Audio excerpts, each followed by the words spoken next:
de Cappel en octobre 1531. Quels sont les points faibles et les points forts de la Réforme? Les points forts sont incontestablement l'étude de la Bible, qui paraît comme une cause profonde de la Réforme avant d'en être le résultat. En face des exigences d'un Dieu saint de l'Écriture, beaucoup semblent qui ne peuvent être sauvés par les maigres mérites que l'Église leur propose d'acquérir. La comparaison entre la vérité scripturaire et l'enseignement officiel précipite le mouvement. Mais quels sont les points faibles de la Réforme? C'est le fait de ne pas être retourné complètement au christianisme néo-testamentaire. Ils ne voulaient que réformer l'Église à laquelle ils appartenaient. Maintenant, nous allons examiner les mouvements de restauration à travers le monde. Nous examinerons successivement les mouvements de restauration en Europe, en Allemagne, Grande-Bretagne, Espagne, France, Italie, Pologne. Albert Pitzenmayer, né le 15 mai 1898 à Goldhausen, en Allemagne, après 8 années de scolarité, il devint fermier. Élevé dans un foyer luthérien, ayant atteint l'âge adulte, il apprit à travers les études de l'Écriture que le seul guide pour venir à Christ était le Nouveau Testament. Il se maria en 1920 et sa femme était encore plus aînée que lui dans la poursuite de l'étude de la vérité. Il visita plusieurs groupes dans sa recherche du chemin qui était enseigné dans le Nouveau Testament, et il en conclut qu'il y avait beaucoup d'erreurs dans les mouvements religieux. Il rencontra un évangéliste qui était connu pour avoir les mêmes convictions que lui, Johannes Merz, et il commença des réunions dans sa maison et baptisa son groupe à Goldhausen, et il mourut en 1954. Leur conviction était que la foi, la repentance et le baptême afin de recevoir le Saint-Esprit. Angleterre. L'Église baptiste écossaise fut fondée en 1765 par Archibald MacLean.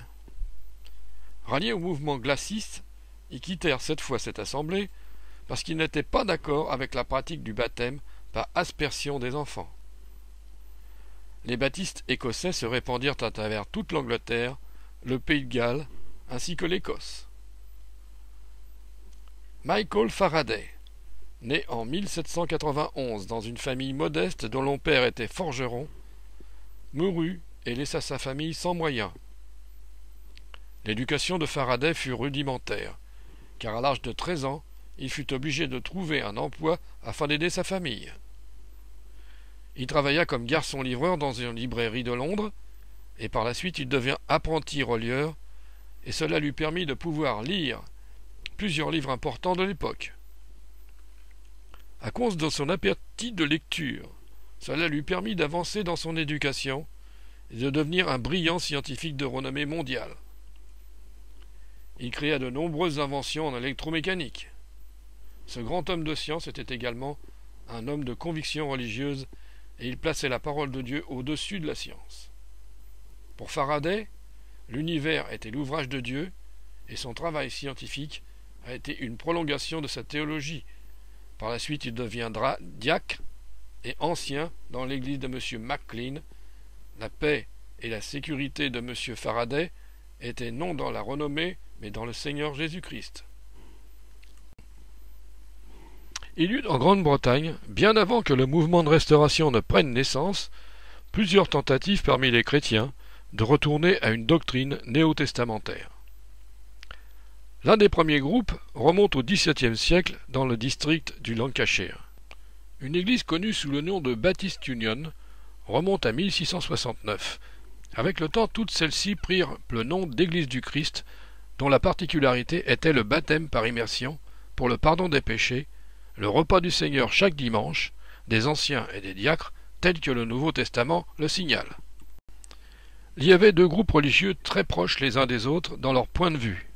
Le premier fut les glacistes fondés par John Glass en 1730 et son œuvre fut continuée par son gendre Robert Sandeman. Ce groupe observa le repas du Seigneur chaque dimanche. l'indépendance de chaque assemblée, l'autorité de la Bible comme seule règle de foi et d'autorité. Le deuxième groupe fut établi en 1799 par Robert et James Alden, anciens membres de l'Église d'Écosse. Y suivirent plusieurs enseignements des glacistes, mais en 1808, voyant d'après le Nouveau Testament le besoin d'être baptisé par immersion, tout le groupe se fit baptiser. Dans les années 60, un mouvement de restauration naît en Espagne, conduit par un journaliste et un écrivain nommé Juan Monroy. Il prêchait et écrivait depuis les années 50 à un retour à une église néo-testamentaire. Il avait également des relations de travail avec 6 prédicateurs d'assemblée de 200 à 400 membres qui n'étaient pas sous influence sectaire. Le début du mouvement de restauration en Espagne commença officiellement en 1964.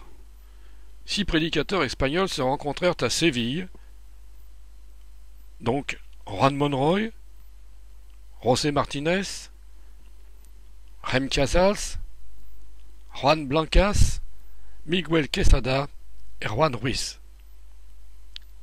Cette réunion avait pour but de discuter du mouvement de restauration et de l'association fraternelle des églises du Christ dans le monde.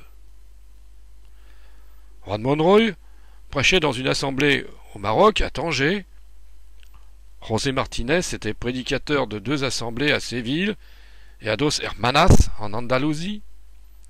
Jaime Casals prêchait à Lérida en Catalogne. Juan Blancas était prédicateur à temps partiel à Tétouan au Maroc.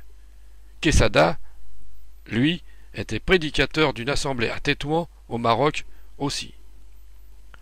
Ruiz, quant à lui, avait des réunions dans sa maison à Lérida en Catalogne. Jean de Labadie. Jean de Labadie est né à Bordeaux en 1610. Il fut prêtre catholique et il étudia à l'école des Jésuites de Bordeaux. Après 1626, il se consacra à la théologie et à la philo et fut ordonné en 1635. Mais 4 ans plus tard, il demanda à être libéré de ses vœux à cause de sa santé. Il prêcha avec beaucoup de succès en tant que prêtre séculier à Paris, Amiens et Abbeville. Il fut attiré par les doctrines de la Réforme par ses études des Écritures. Il fut protégé de la colère des cardinaux et des prêtres par Richelieu, puis en 1645 expulsé d'Amiens par Mazarin comme perturbateur de paix. En 1650, il rejoint l'église réformée de Montauban, où il est nommé professeur de théologie, et il fut un prédicateur extraordinaire et fonda des églises à Amsterdam, à Erfurt-Westphalie, et décéda à Altona en 1674. Par ses études du Nouveau Testament, il vit que le seul moyen de restaurer l'Église était un retour complet au modèle laissé par la première Église de Jérusalem. Il en conclut qu'il était impossible de réformer les corps ecclésiastiques existants et que le seul moyen d'accomplir la restauration de l'Église était de se séparer d'eux. Jules Delaunay naquit à Paris le 7 décembre 1813 et devait devenir séminariste après des études au grand séminaire de Saint-Sulpice. Il se rend à Rome pour poursuivre ses études de linguiste. Il parle 16 langues. Après une visite dans les catacombes dans lesquelles il ne voit ni sculpture, ni mention de Marie, ni effigie du pape et des cardinaux, il prend conscience de la dérive de l'Église catholique. Il quitta Rome et s'embarqua pour l'Amérique en 1840. Il fut nommé professeur de langue moderne en Louisiane et il épousa Madame Goldale, fille d'un agriculteur de Bâton Rouge. Pendant la guerre civile américaine, il fut aumônier du général Lee et c'est à ce moment-là que sa femme décéda. Vous avez ici des photos de l'université de Yale, l'université de Princeton et le collège d'Hiram, dans lequel M. Jules Delaunay donna des conférences sur l'archéologie biblique et sur les catacombes de Rome. Suite au décès de sa femme et déterminé à prêcher l'Évangile en France, il quitte les États-Unis en 1880 pour revenir à Paris. Il fonde une assemblée au 4 de la rue du Général Beuret, quartier Vaugirard. Il annonce l'Évangile dans les rues, dans les maisons. Dans sa prédication, il insiste sur l'importance de l'entière direction de l'Église par Jésus-Christ et les enseignements du Nouveau Testament. Beaucoup se convertissent à sa prédication, et l'Église compte 500 membres. Jules Delaunay acheva sa course en 1892 et sa nouvelle épouse en 1919. Tous deux furent enterrés à Paris. Alexandre Engrand. Né dans une famille catholique vers 1890, homme intègre et consciencieux, il devint vendeur à Coudekerque.